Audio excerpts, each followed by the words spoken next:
So actually, I want to start by thanking you very much for having my staff partner, Tim Tramble, here this morning.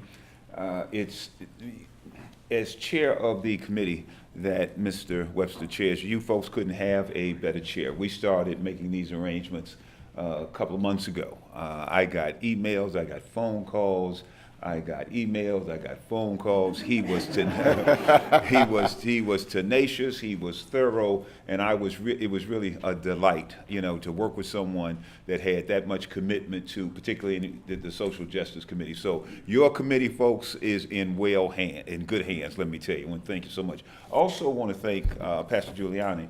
I was in here this morning doing a sermon, and I was making some notes, but I put my notes aside. I said, I'm missing a great sermon, so I'm going to pay a little more attention to it. When I think about the consent decree, I think about a couple of elements in your sermon this morning. But two of the things you mentioned, Pastor, one had to do with leaving the world a little better than you found it. And that's certainly what the consent decree is aspiring to do, and that's leave this part of the world a little better than when we found it. And then the second thing, to be able to stand up and speak a truth, and sometimes speak that truth when you're the only one that's there.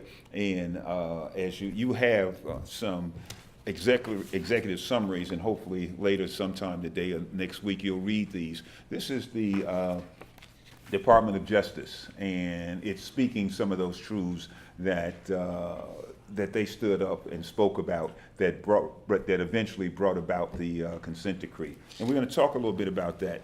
But there's a couple of things I'd like to clarify about our work. One of those things are, about who we are and who we're not. We did not come to persecute the police department. We did not come to defend the police department. We came to work with the stakeholders of the city of Cleveland, many of which are police officers, to work together to have the best police department that we could have. That's the object. That's what we're attempting to do as we implement the consent decree. We want to work together with stakeholders, police departments, police officers' families, the faith community, government, and just a wide array of stakeholders to see what it is we can do that improves our police department. Some things need to be changed. We need to own that, and we need to work together collectively to change those things. Some things can be strengthened by the implementation of the consent decree. We need to work together to strengthen those things. And some things are working just as fine as they are. We shouldn't be messing with those things. We should encourage and undergird those so they can continue to work as effectively as they have been working. So I always like to kind of get that out. The consent decree, this is not a gotcha. We caught you doing something wrong and we're going to use this hammer. No, this is, the Department of Justice has said, and Tim will talk a little bit about that. The Department of Justice has said you have been found to operate with a pattern and practice of the use of excessive force, and you're violating the constitutional rights of the citizens of Cleveland. That's not those aren't anecdotal propositions. Those are facts. They've been well substantiated and well documented. So the work now is, how do we get on with correcting that? And that's what the consent decree is all about. With that, and we're going to be interactive this morning. While we'll be sharing some things, at any point, if you've got a question, please feel free to chime in. If you've got an observation, just jump right in, because we're gonna go back and forth. But also we'll be sharing some things with you from our presentation. But feel free to raise your hand, pop right in, and have some dialogue, some discussion back and forth. Without that, I'm going to once again introduce my good friend and staff partner, Tim Tramble, and he'll talk to you a little bit about his role with the consent decree and how the consent decree came about. So if you guys don't mind, I'm going to stand up. I want to thank Charles C., who is our Director of Community Outreach. He's very modest, but he's the person that I get my direction for in regards to our role as the monitor. And I want to acknowledge and thank Bill Webster as well, who I just met, and he outlined things that I do, so impressively. I just met Bill. This is my very first time meeting him, but I'm sure that you wouldn't have known that by the way that he introduced. And also I want to thank you all, and of course Pastor Giuliani, for asking us to come to represent the entity that is the monitor over this process. We are a third party. We're not an agent to the city of Cleveland. We are an agent to the court, and I will outline that in a little more detail. But I'm going to give you a chronology of how we got here. In 2000, particularly March of 2013, the City of Cleveland Mayor Frank Jackson, at the urging of city advocates, asked the U.S. Department of Justice to investigate the Cleveland Division of Police to determine whether the division practiced a pattern of excessive force.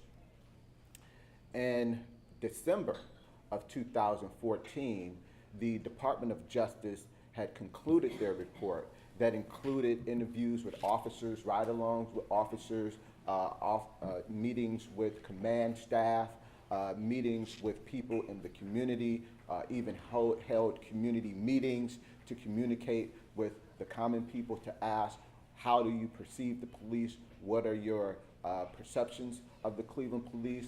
They actually reviewed case files. They interviewed and analyzed and had meetings with the Department of Professional Standards. So they did a comprehensive investigation, not just a gloss over, a comprehensive investigation. And upon their conclusion, they determined, they issued the very report that you have right now. That's what started everything. Their conclusion was that it is reasonable to believe that the City of Cleveland Division of Police practiced excessive use of force. And from that, well, let me back specifically what they said. They said that the police engaged in a pattern of unnecessary, excessive, and retaliatory use of force, including unnecessary use of deadly force. That also includes shootings, head strikes with impact weapons, unnecessary, excessive, and retaliatory use of less lethal force, including tasers, chemical sprays, and the fists, excessive force against persons with mental illness or people in crises, including cases where officers were called exclusively for the welfare of the individuals. So that was quotes that come directly out of the report that you have. They also found that officers used poor and dangerous tactics that place officers in situations where avoidable force became inevitable.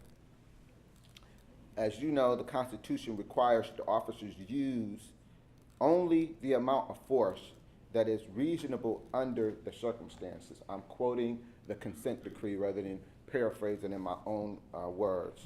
Ultimately, we recognize, and the report also recognized, that the majority of officers practice and force that is reasonable, but they concluded that the amount of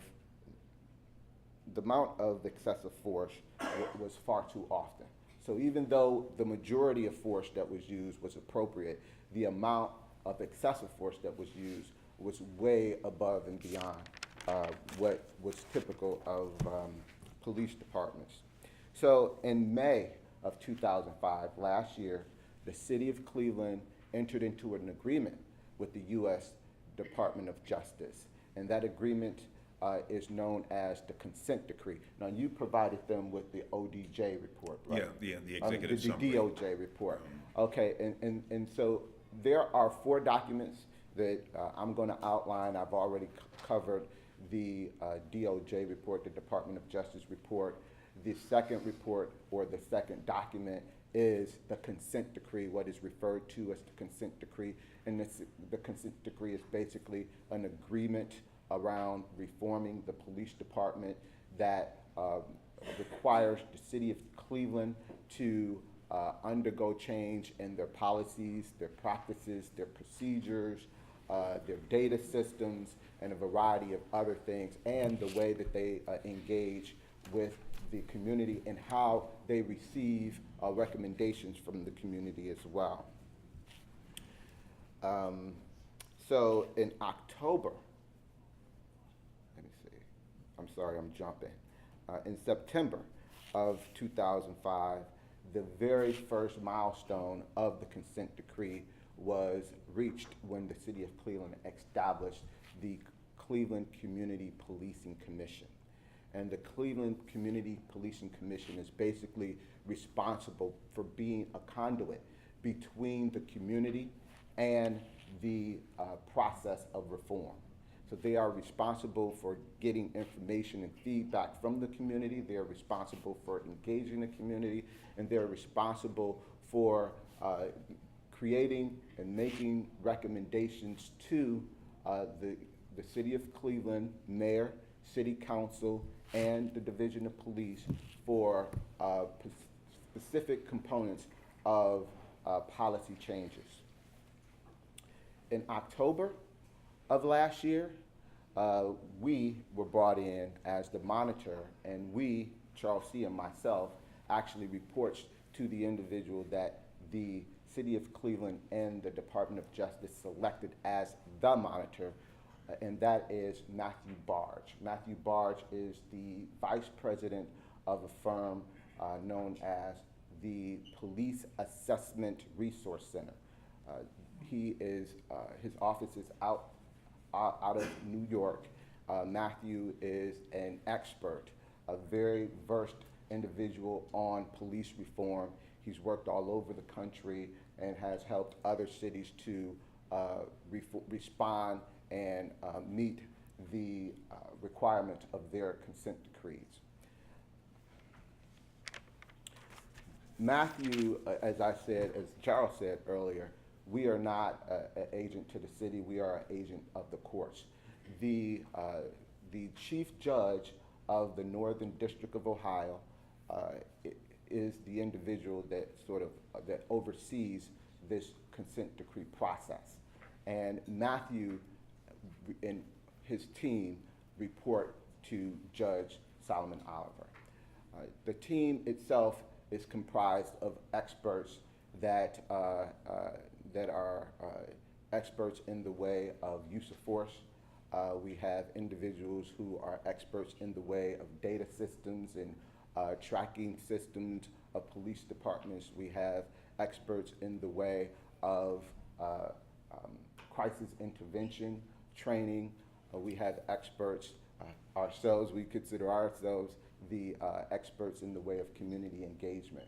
There are 4 individuals on the team that are local, and that consists of myself and Charles, Aisha Bell Hardaway, who is a professor at Case Western Reserve, and Victor Ruiz, who is the executive director of Esperanza. In February of this year, we published the first year's monitoring plan. And the first year's monitoring plan basically outlines the goals for the first year. So the requirements of the city of Cleveland, the milestones within the consent decree that we seek to reach within the first year, it outlines it in detail. It is an agenda and it is a work plan.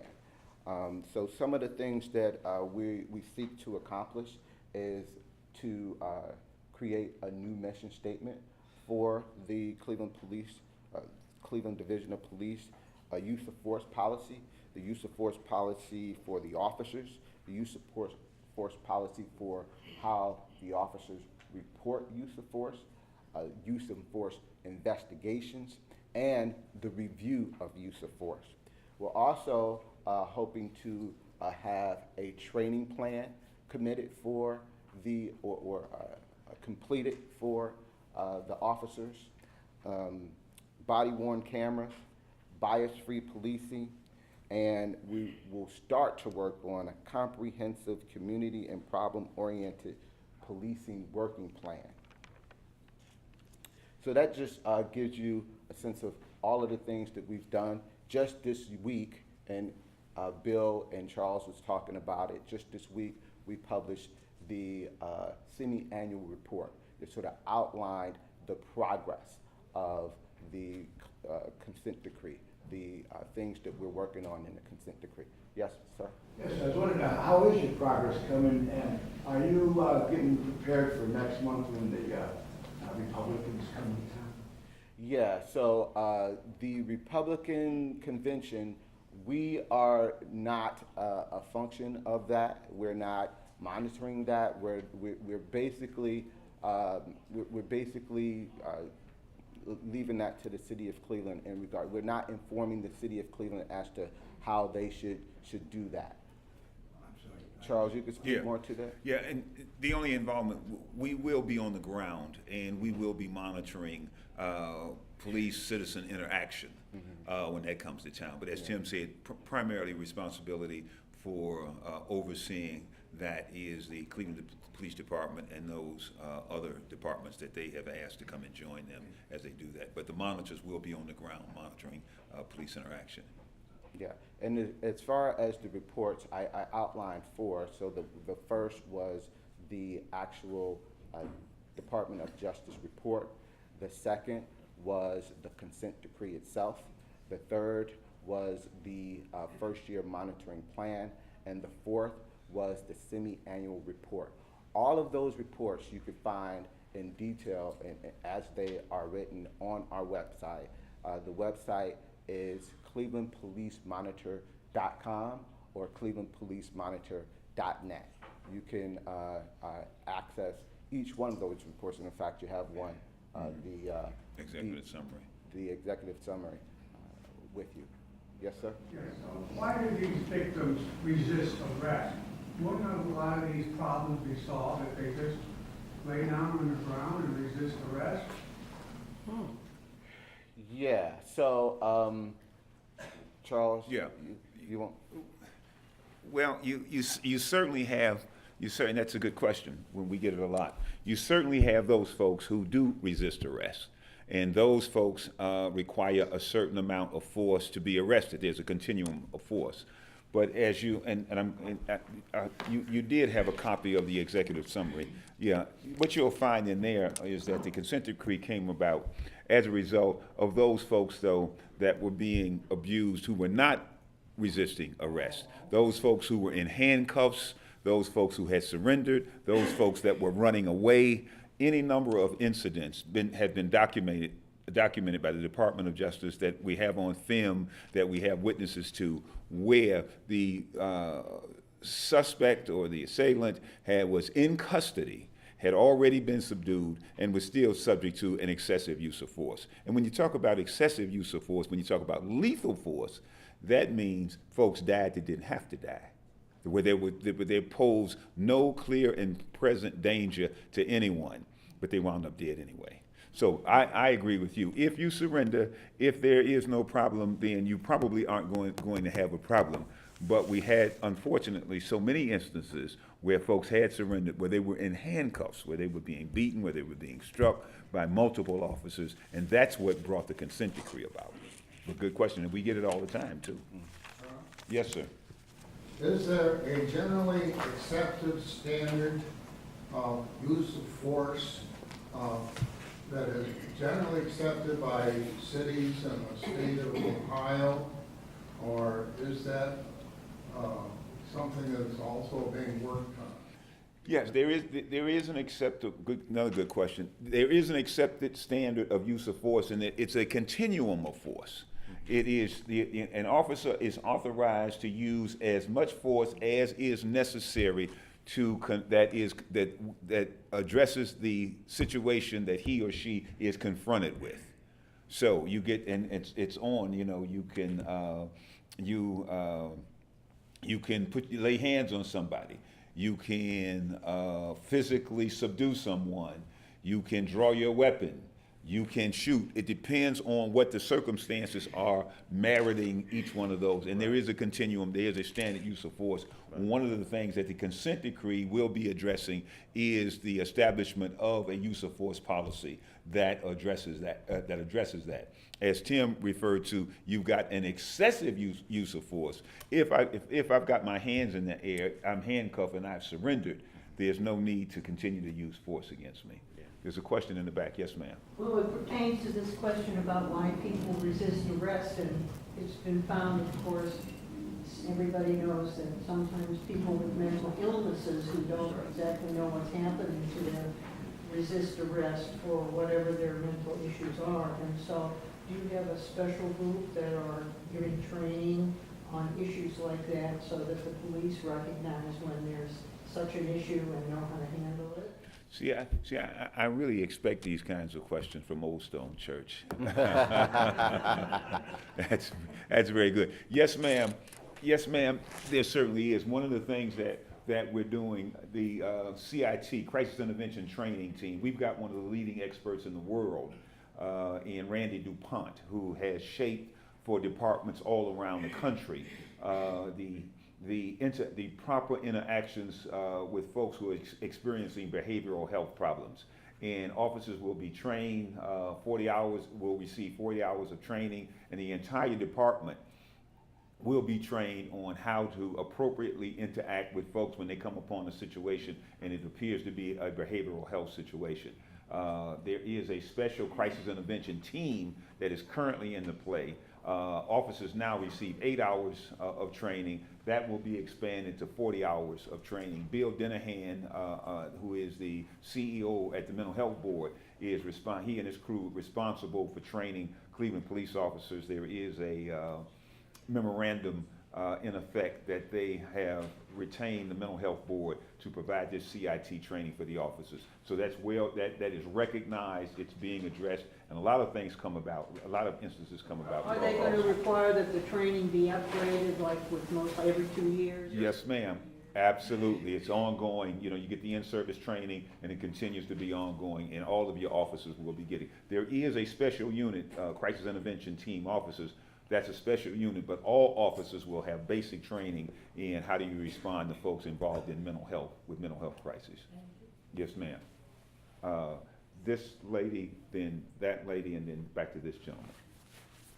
Yes, ma'am. I just wonder how many people at Old Stone are aware that Brian at our church is trained in crisis intervention training. Officer Brian. The one that's secretary. You should thank him. Speak up a little bit, please. What's the question? Absolutely. Officer Brian, who works with us, is trained in crisis intervention, and she just wanted us to know that. Mm-hmm. And ma'am, I believe you had your hand up. I read an article where right now, because not everyone's trained in crisis intervention, whoever is, I suppose, in the district that they get a call may not have that training. Mm-hmm. And there's no way to exactly get someone from your CIT team to the situation. Is that the case? I know you said that everyone's going to get like 8 hours eventually. Yes, ma'am. If dispatchers will be part of that training as well, and dispatchers will be trained to triage calls as they come in, and one of the things they're going to be screening for is this a possible mental health, behavioral health situation, and if they can glean that information, they can transmit that information on out to the officers. A lot of it, and then they can dispatch a CIT team that would go out and respond to that. Just a regular line officer that has not had the training, when they respond, there's some things certainly that they won't know because they haven't had the training. We want them, in those cases, we are hoping that officers will use common sense. And if the person isn't proposing a physical threat to that officer or to other folks, that they'll continue to work with them in some fashion. I mean, when you come up on the scene, most of us can identify when something is off. Something's not quite right here. I mean, if fella's walking around with a chicken on his head, that's probably telling me something's going on, you know? So hopefully, but as we move along, each officer on the force will be trained in crisis response, and we'll get that 40 hours of training. It's gonna take some time, but it's there. We recognize it's something that a community ought to have. Talk a little bit about Bill. Yes, sir. Go ahead. Yes, I see it a different way myself. I see it as a point of lawlessness. In the spiritual realm, you've got to go by the law, a certain law, okay? And either side can be overstepping the boundary of these laws. And what happens generally, one side oversteps and the other one overreacts. And it's a lawless thing. And this is what you guys are talking about. You're checking the lawman who's doing his wrong. You guys are all over him. And realize there's going on both sides of the equation. And what must be done is should be a balance in here and an understanding on both parts who we're dealing with. No doubt about it. And- It's a lawless thing, my brother.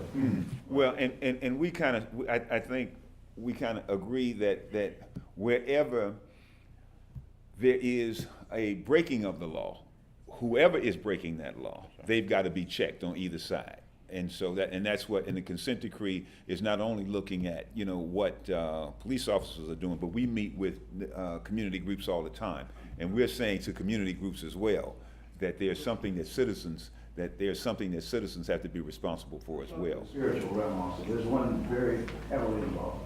Okay, spiritual realm. It's above the law of the land. It's of the nature of the beast kind of thing. See, as we proceed away from God in this country, we will be running into more and more of this at a higher level, and that's just the way it is. When you walk away from God, you have to enter into this fray. And I'm talking spiritual, sir. All spiritual and not anything but spiritual, if I can. Yes. Lady behind you. One more question. In the Tamir Rice situation, at least the newspapers reported that the police officer involved had been fired twice and that his personnel report said that he should not have use of a gun. And so when the police hired him, they must have missed that. So is this task force looking at the personnel issues to review who you hire before you get into problems like that? Maybe get you on the monitoring team.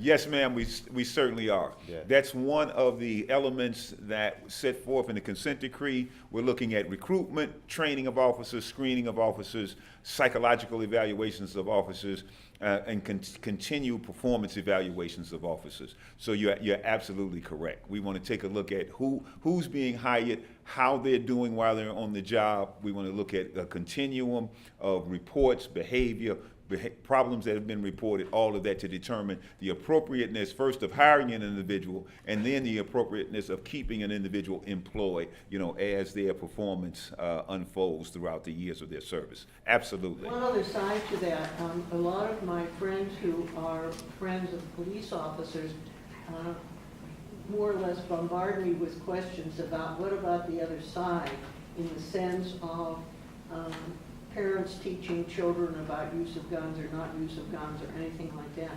So where do the community people stand on educating the residents of not only Cleveland but otherwise on use of guns and the gun control issue? Mm-hmm. As we move about, as you might imagine, that comes up and those kinds of questions surface. And particularly when we're in the faith community, the community is beginning to own more and more of its collective responsibility to work with its citizens within its boundaries to say we've got to do something, within this neighborhood, within this community to better inform our citizens about what appropriate behavior is. How do we move away from? How do we reduce violence? How do we move away from violence? So it's twofold. You got a job that needs to be done over here, and you've got a job that certainly needs to be done over here. Is your group part of that community education? Our group is not. We're charged specifically with the implementation of the consent decree, but a lot of us, like Tim, in our other lives, we address those issues. I'm a 43-year employee of Lutheran Metropolitan Ministry and with their criminal justice initiative. And so I'm in the community a lot, and that's part of what I do in my other life, is take a look at violence and reduction of violence, community responsibility, as it is to what do we do to help reduce violence on these streets right here. Yes, sir. Hearing you right now, I feel that the reporting is one-sided. Because when you listen to these things on the TV, it seems the decree is meant to expose the misdeeds of the police. If the education you talk about is introduce somehow, I think the press should express also that you are on both sides. Because what we hear is that the decree is about the conduct of the police. But what you are telling us is about, it is about the conduct of the police as well as the community. Then let me be a little clearer then. The consent decree is about the conduct of the police. That is definitely what the consent decree is about. What you hear me say is that, like as it has been pointed out, I understand that there are problems across the broader spectrum of the community. But the federal government's charge was to, from the Department of Justice, was to take a look at the police department. You've got other institutions looking at how do we improve citizenship in the community. That was not the role of the consent decree.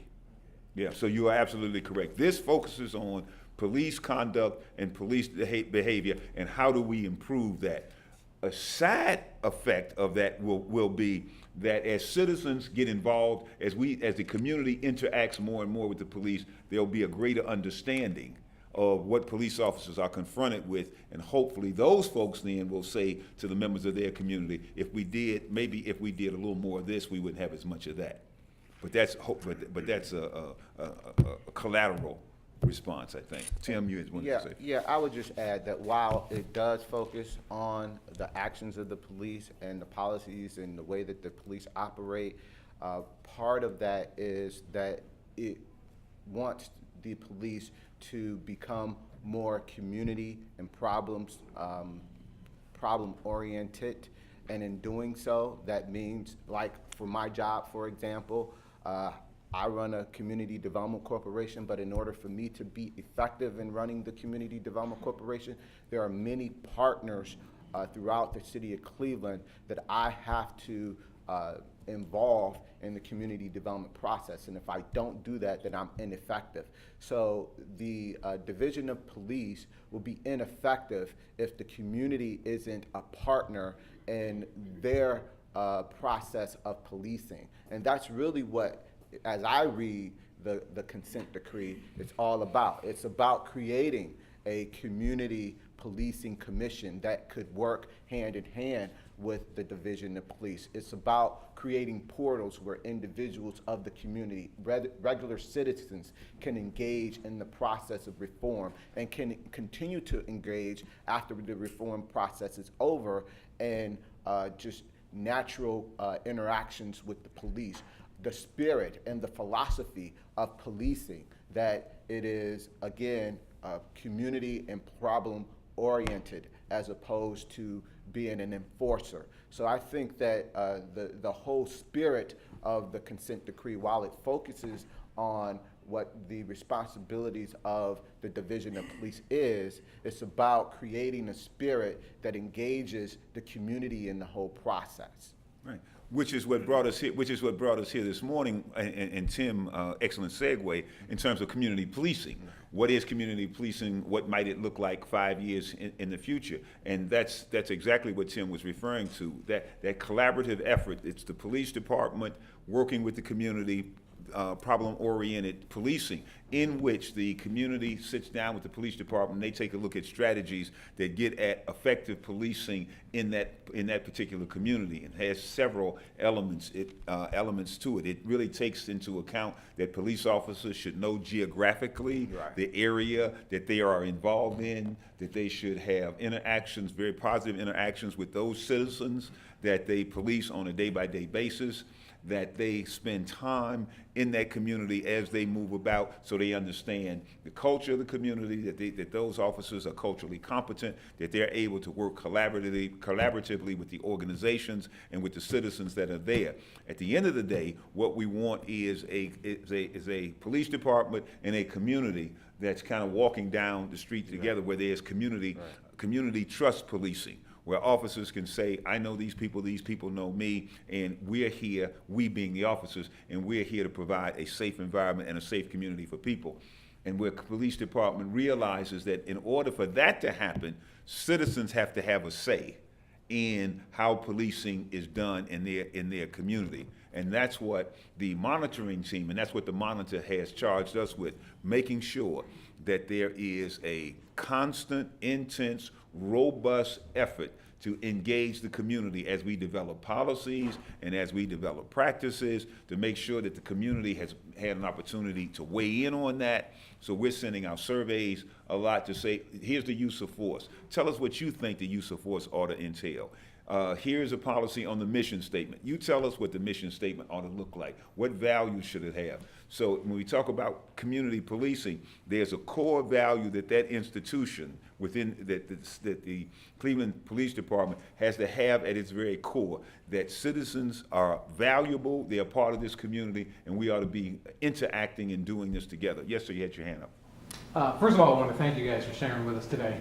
That's excellent. And I think these conversations are needed. I was just curious, from a standpoint of, I guess my question is more of a psychological question. When you're talking about police engaging the community, also the community engaging the police.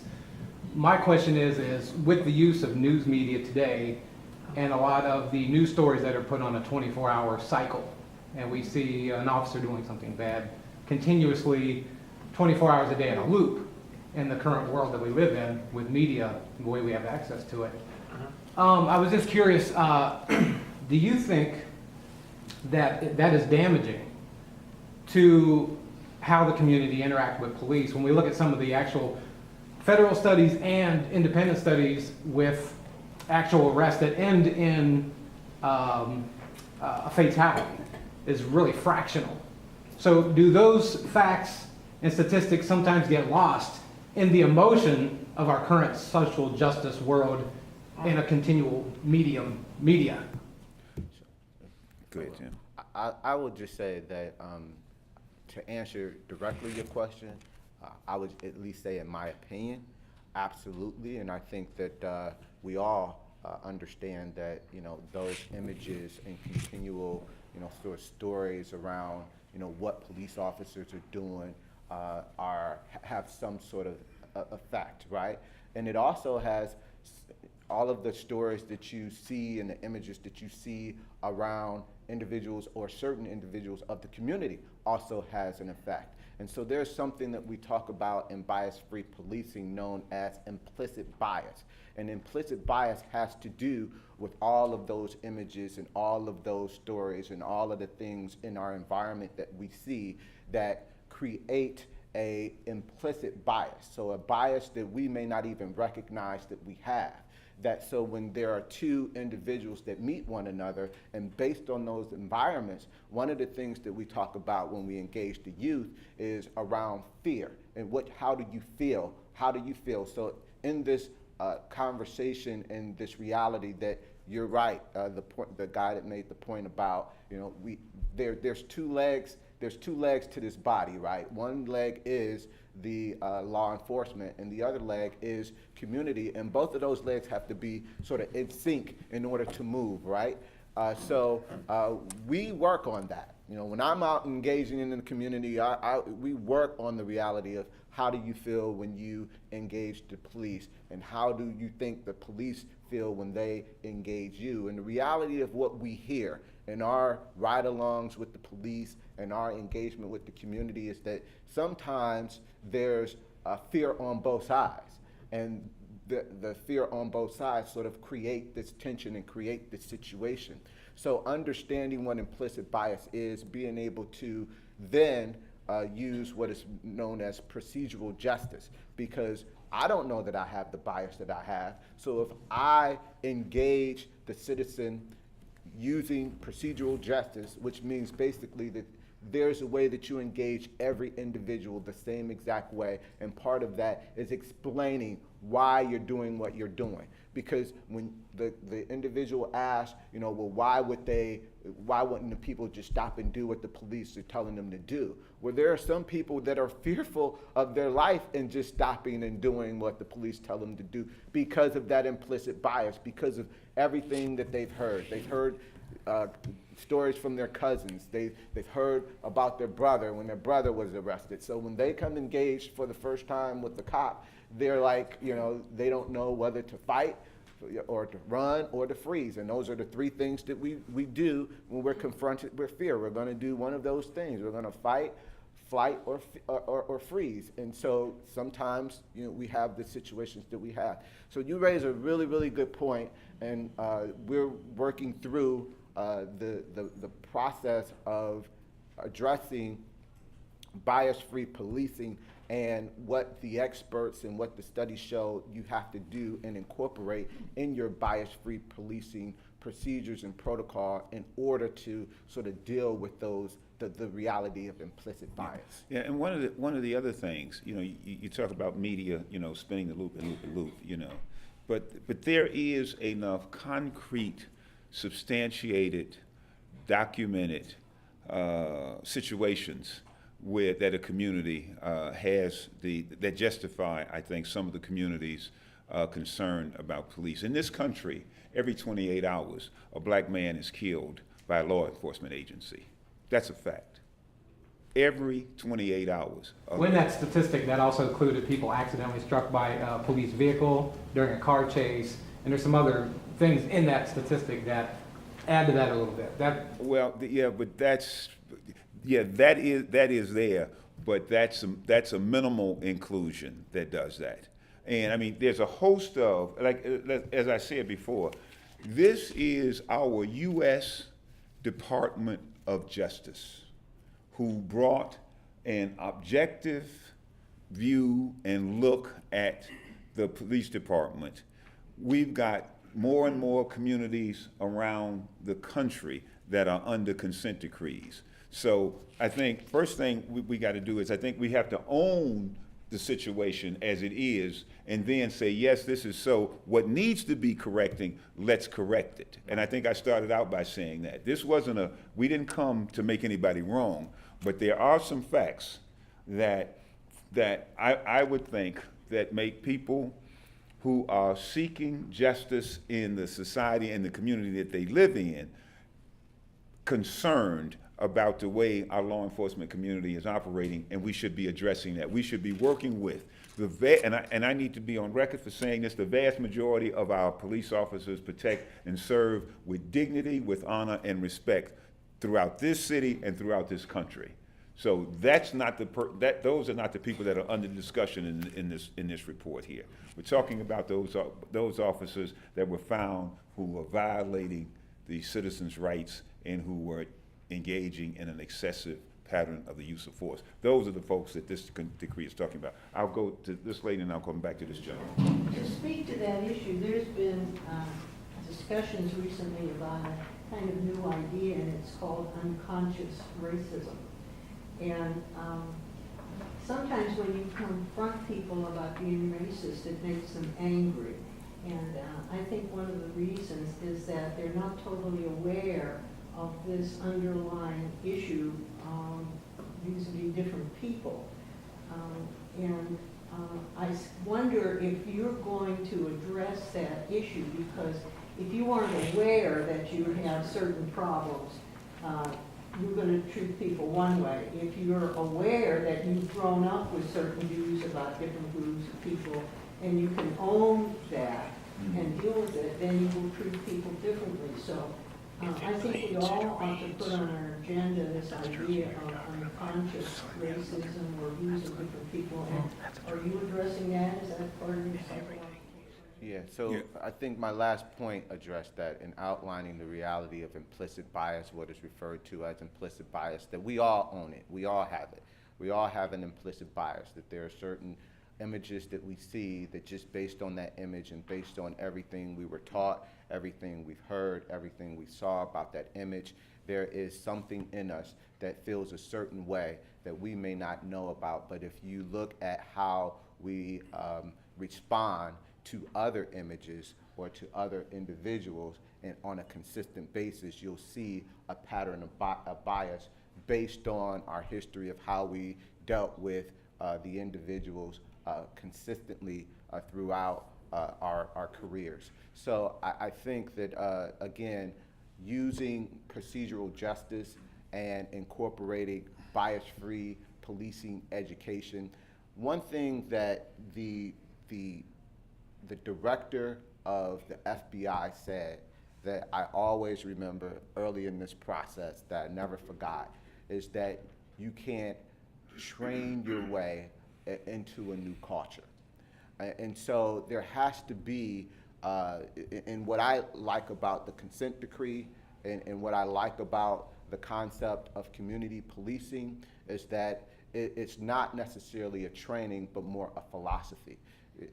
When people adopt a new philosophy, you know, we could have a strategy, and if I have a different philosophy, a different overall philosophy than you have about the same strategy, we'll execute that strategy. The implementation of that strategy will be different.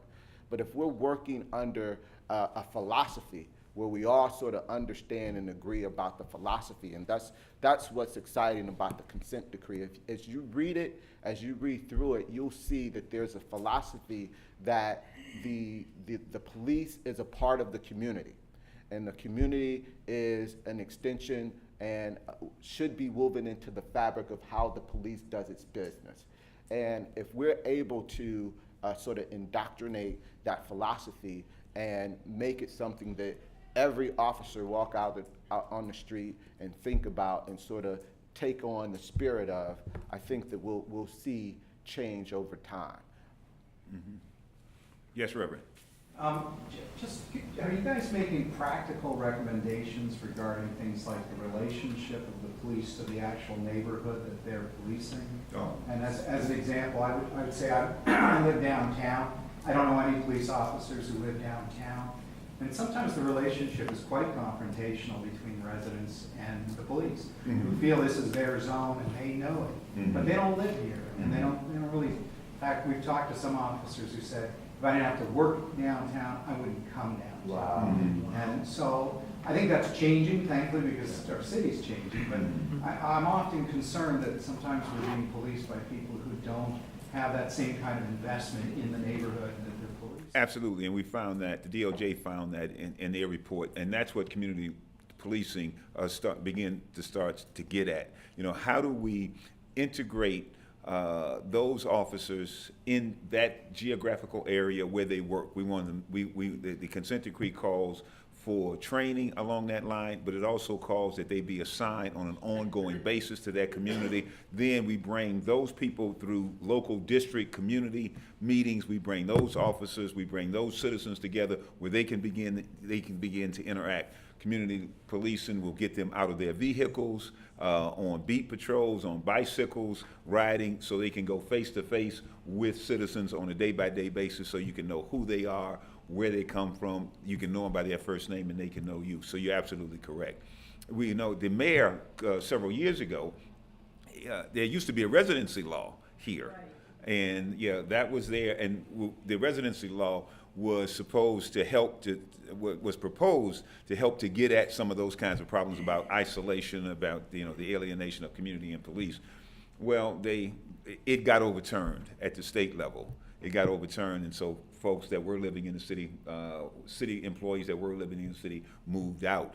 But until we can begin to engage one another on some sort of regular basis, we can walk a mile in each other's shoes, we can begin to understand where folks are coming from. And police officers are learning, they've got way more support in the community than they realize they have. Average citizens support the police. That's right. Yeah, that's right. Want the police, support the police, want them to be safe, want them to have the best equipment. And police officers need to hear that and interact. They said, oh, I thought you guys didn't like us so much. But the vast majority of the citizens that I come across, they want a good, well-equipped, well-trained police officers. They want them to be safe, and they want them going home at the end of the day. They want them going home safe. Charles just touched upon one thing that I think that we didn't really state strongly, and that is that a part of the consent decree really will address the issue of making sure that the officers have the sufficient amount of equipment, the efficient tools and resources in order to do their job effectively as well.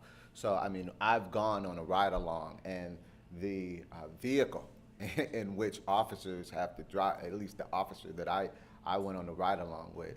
It's amazing in terms of the vehicle and the kind of technology that they're using to communicate.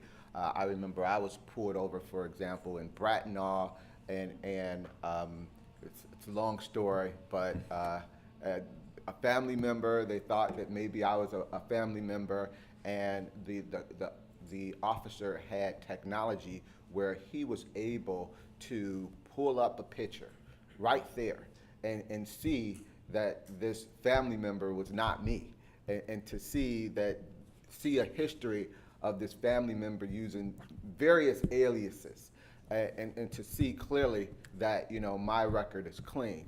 So that kind of technology was beneficial to me as a citizen, because there's no telling what this officer may have done with me as a law-abiding individual.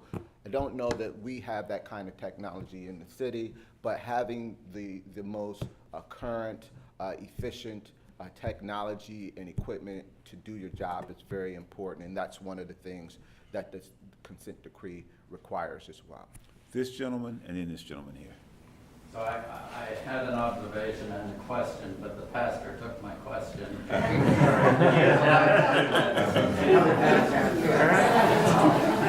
I'll try to change it a little bit. So I went on the police car ride along as well, and I asked, this was in the winter of 2015, and I asked the officer whether he'd been community police trained, and the answer was no. And I said, you know, is that something you're interested in doing? Is that something you should be doing? And this is very isolated for one officer.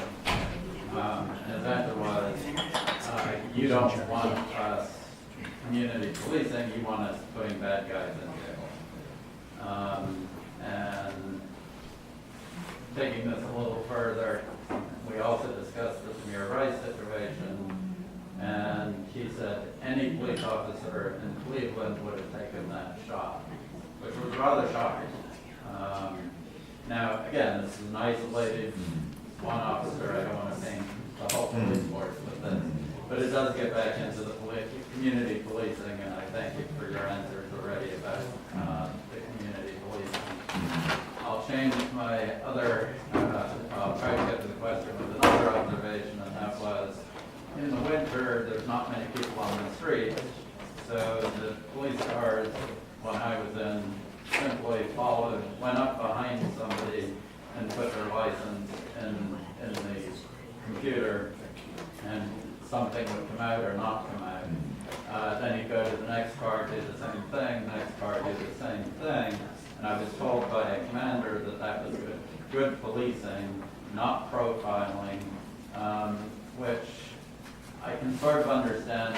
You can say, okay, yes, that way you can potentially find somebody who's guilty of something. But at the same time, you're in a black neighborhood, so that implicit or even explicit bias seems to me to be there. And I'm curious what your thoughts are on that. One of the things we're giving folks an opportunity to do within the faith community and other organizations to which they belong is to form study groups. And study groups will be taking a look at the consent decree, the documents. You'll have an opportunity to weigh in, to fill out the surveys, to come to the police commission meetings. Study groups will meet, I think, once a month. And I'll send you information on study groups. I hope we get a study group out of the Old Stone Church. It would be excellent to participate in. We'd love to have you. Because we're forming them around the city. My quick plug is that we are building a database of emails for individuals who want to receive notices that we send out as the monitor. For example, we just sent out an email that gives a direct link to the first semi-annual report. Anytime that we're going to have surveys, it'll take you to the direct link to do a digital survey. So about policies and procedures, your thoughts and your concerns, components that you would like to incorporate into the policies and procedures. So if you would like to receive those kinds of emails from the monitoring team, please leave me with your email, your name and email address, and I'd be happy to include you on that email. Thank you very much. Thank you all very much.